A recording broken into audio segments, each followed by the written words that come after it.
આરતી છે। હું ધોરણ 6 માં શ્રીમતી ગોશાલા પ્રાથમિક શાળામાં અભ્યાસ કરું છું।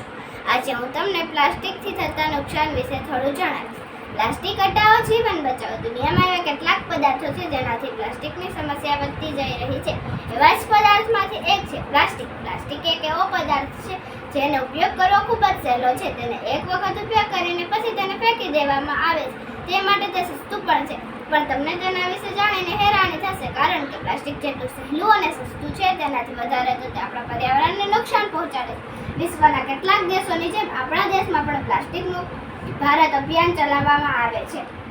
પ્લાસ્ટિક મુક્ત ભારતની શરૂઆત ગાંધી જયંતિના દિવસે એટલે કે 2 ઓક્ટોબર 2019માં થઈ હતી, જેની ઘોષણા આપણા દેશના વડાપ્રધાન શ્રી નરેન્દ્ર મોદીએ કરી હતી।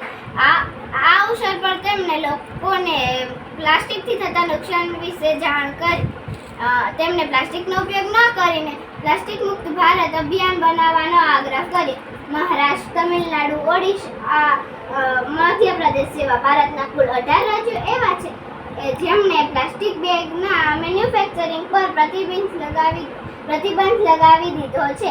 આજે વૈશ્વિક સ્તરે પ્લાસ્ટિક એક મોટી સમસ્યાના રૂપમાં ઉભરી રહ્યું છે। પ્લાસ્ટિકને બાળવામાં આવે તો તે ઝેરીલો ગેસ છોડે છે। આજે આપણે સૌ મળીને પ્લાસ્ટિક પ્રદૂષણ ઓછું કરીશું તો નિશ્ચિત છે કે આપણે સૌ પ્લાસ્ટિક મુક્ત ભારતના